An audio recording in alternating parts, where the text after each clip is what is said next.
Oklahoma Congressman James Lankford. He's on the Budget Committee. He's also the president of the Republican Policy Committee. Congressman, I appreciate you being here today. Thank you. Thank you. Glad to be with you, Governor. Thank you. There has been a lot of controversy over what's going on in Washington among the Republicans, and one question comes, who's actually running the House strategy? Is it the Speaker? Is it Senator Ted Cruz? Because that's kind of the question that is out there in the public. So who is running the strategy in the House right now? Well, I hate to tell you this, but it's actually the American people in our districts that are running it. There's a lot of folks in my district and other districts that say they really don't want a government shutdown, but they also really don't want Obamacare. And those two things are obviously colliding at this moment. But there are overwhelming calls that continue to come into my office and many offices to say, find any way we can get relief to this process. And the last offer that we put out in front of the Senate was pretty straightforward to say we just want to make sure that individuals won't be fined, just like aren't for the next year, and that members of Congress and the White House of Obamacare applies to them. So they're not from the law that they passed, but they have to live under the same law. Those are the two things that we put out there, and we think that's pretty clean. And I agree. I think those are very reasonable things. Here's my question. Why didn't that get put out a couple of 3 weeks ago rather than after the shutdown? I mean, it would have been a real, I think, easy sell to the American people, and it would have been hard for the Democrats to argue.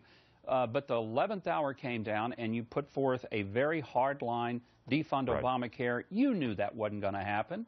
There's no way the Senate was going to do it, or that the president was going to accept it. So why didn't you make the offer you just mentioned when it could have perhaps been accepted? Well, that might have been a tactical error on our part, but I can tell you a lot of folks from our districts wanted us to begin with get rid of all of it and to be real clear and to put that stake down. If there's any way possibly we could do it, we want to be able to do that and to be able to push. But at the end, we came back and said, this is where we are. Individuals need to be protected. Congress and the White House need to live under it. What is interesting is before the shutdown ever even came, we passed with a complete unanimous vote in the House and in the Senate, and the President signed a bill to be able to protect the United States military and all the civilians and all the civilian contractors who have been hit so hard with sequestration to make sure nothing will apply to them.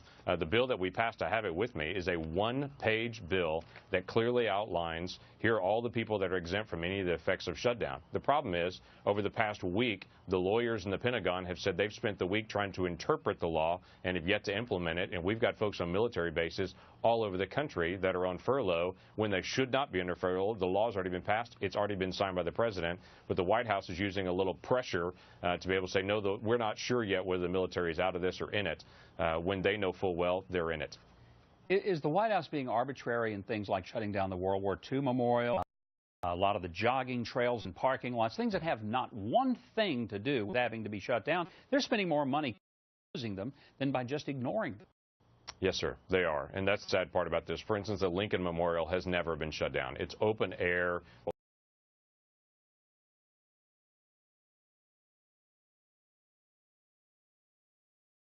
It's always been open.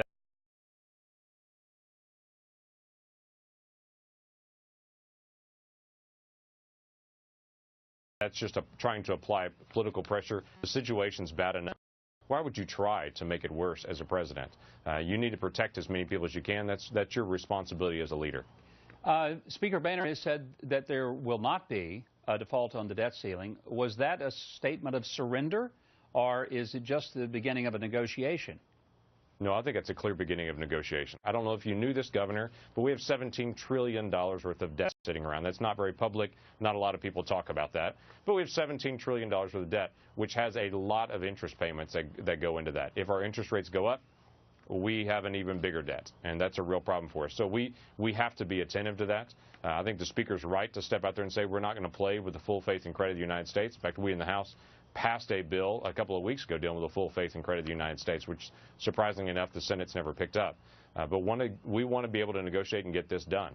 It's the right time to be able to negotiate these big issues. How do you stop having debt ceiling votes when you're so deep in debt? The only way you could do that is to be strategically planned, look out on the next 30 years, and say, how do we start working our way out of this deep hole? Can't do it in a year, but we can do it. It's the old adage, a big ship doesn't turn around fast, but it does turn around if you start turning the wheel. And at some point, we got to start turning that wheel. Congressman, you might want to just remind the president that back in 2006, Senator Barack Obama said that raising the debt ceiling was unpatriotic and irresponsible, and that's when the debt was only $9 trillion. It's now 17. You might want to start by, Mr. President, we come to the table having you of 7 years ago, not the you today. You might try. I would agree.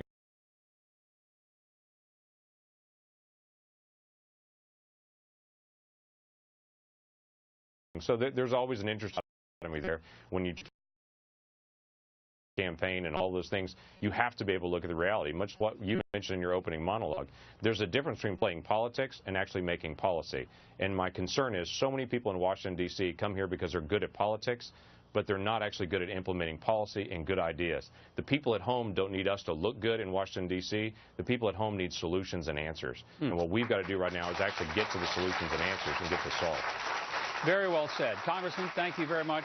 Appreciate your being here. Now, go do the Lord's work in the devil's town. We appreciate it. Thank you very much.